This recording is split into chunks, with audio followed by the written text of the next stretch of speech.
Welcome back, guys, or if you're new to my channel, this is Automotive Anonymous.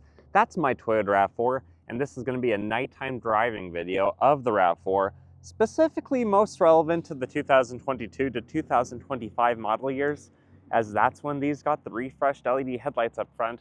But in just a few minutes, the sun is going to be completely gone, the light will be out of here, and we're going to drive it around town, we're going to drive it through the country, and I'm going to show you all the lights, interior, exterior, and we're going to quickly go through this vehicle in about 8 to 10 minutes to help you guys decide at home.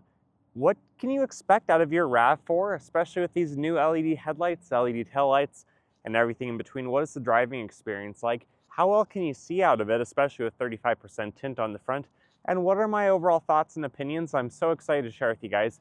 And if you get anything out of this video, please consider liking it. Comment your thoughts and opinions below. Subscribe if you haven't already. Otherwise, let's get right into this nighttime driving review. And just for your viewing pleasure, here's me doing a little sidestep jig. Those dual beams are pretty bright. You guys can see my shadows coming and going. Pretty interesting. Roughly half of this video will be filmed about the exterior and about half will be filmed from the interior and what it's like to drive. But before it gets any later, let me just show you what it looks like looking out these windows when you do have a little bit of sunlight still.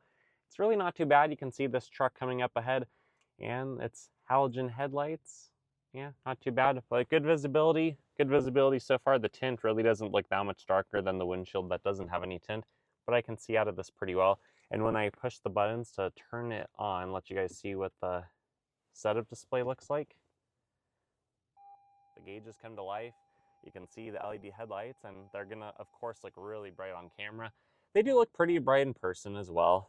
And then you can see everything is lit up, all the buttons, all the dials, even the gas door button down there, which is pretty cool. And I have my phone disconnected because otherwise the audio kind of gets funky. But yeah, everything is pretty well lit up. Even the, well, I guess not the buttons for the power moonroof to tilt and to slide, but everything else up here is lit up. And you can adjust the brightness. So right now, this is now the lowest, and this is the brightest.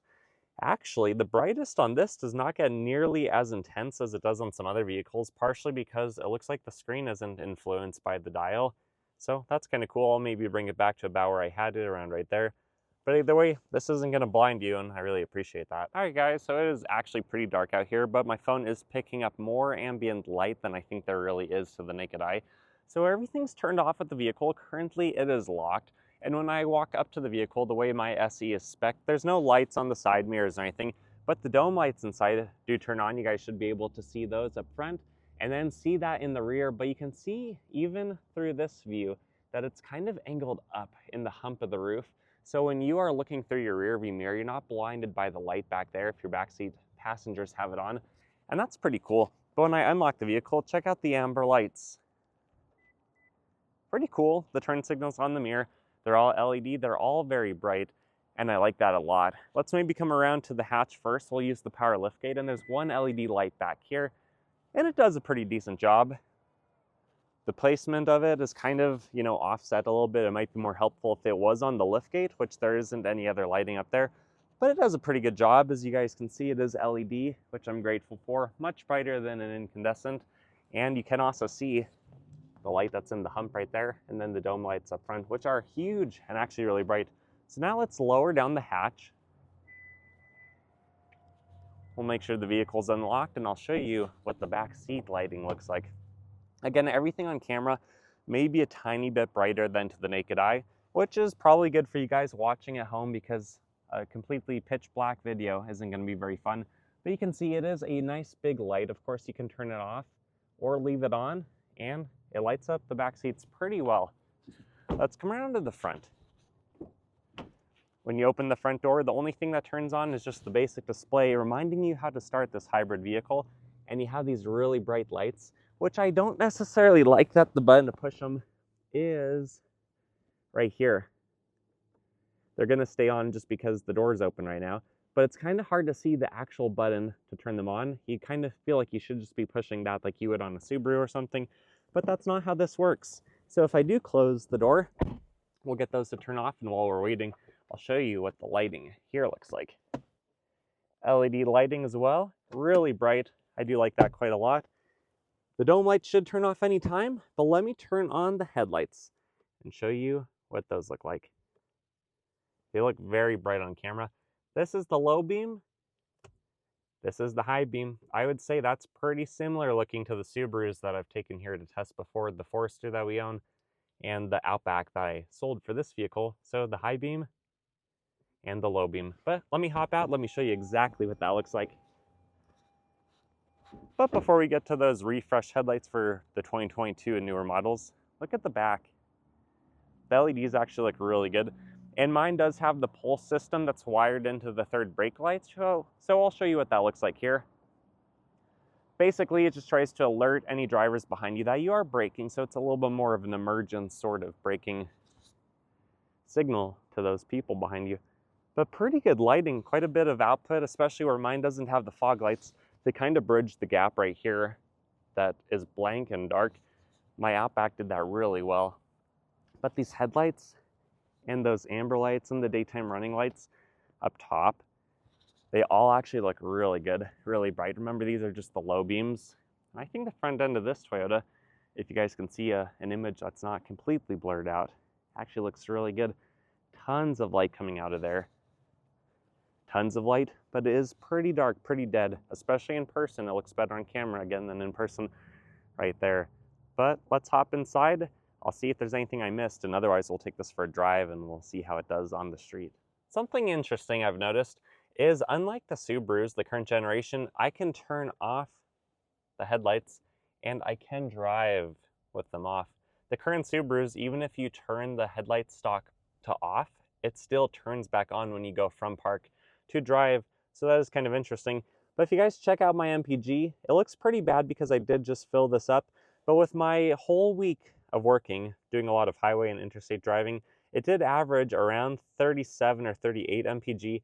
And then when I got it back into town and I finished work for the week and I drove maybe 12 miles or so right before making this video, it did get about 50 miles per gallon of just in-town driving, which is fantastic. Right now it's quite a bit lower because most of this time has been spent idling since filling up the tank. But that's pretty neat. Now let's take this thing on the road. But before we do, let's return to the visibility through everything. It's not as bright as it was before, but still, even with tint on the front, it's really not that much darker than the windshield is, even though we have a light there. So that's kind of an unfair advantage. It's still 35% is not dark at all, and this is just fine in person.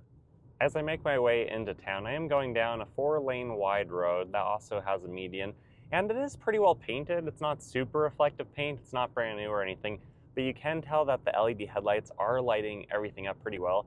And then there's a lot of oncoming traffic, some LED, some halogen headlights. There's quite a variety, but it all looks bright coming through the windshield, at least in my perspective in person.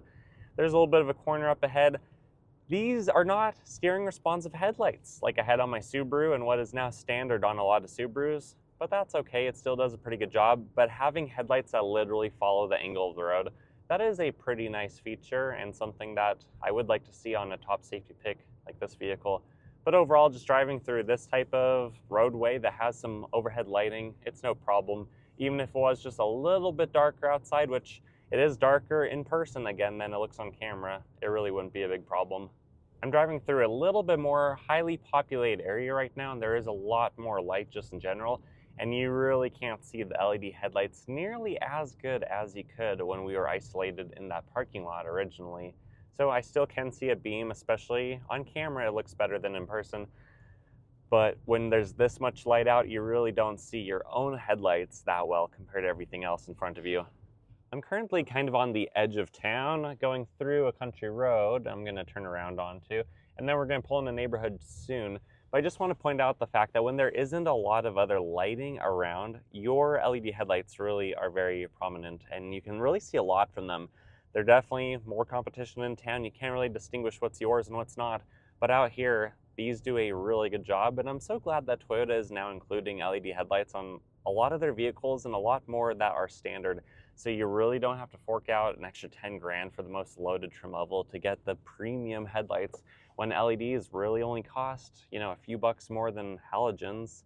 It's not that big of a price premium in terms of bottom line for the companies, but it's a big upgrade in terms of safety. So we're gonna finish in this little neighborhood loop, and you guys can kind of see how high the beam hits on the fences, how, how direct it is down the streets, and overall, I mean, I think it does a good job. When I was mentioning before that not having fog lights on this kind of limit your initial 20 feet of view, can you guys even tell on camera?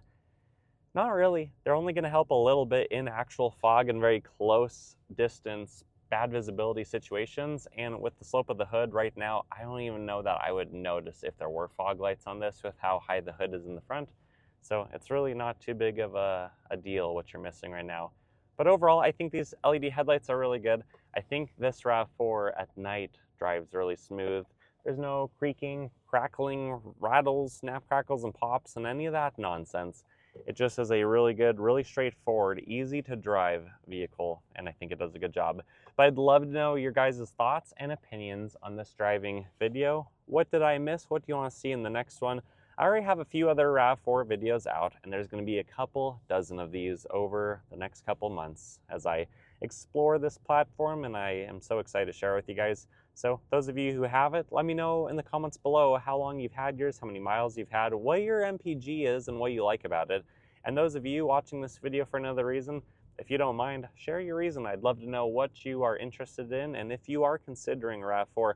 So far, I've only had mine for less than 2 weeks, but I enjoy it, and I think it's a vehicle that I can recommend. So with that said, if you got anything out of this video, please consider liking it. Comment your thoughts and opinions below. Subscribe if you haven't already. I wish you guys the best. Hope to see you again, and until next time, take care.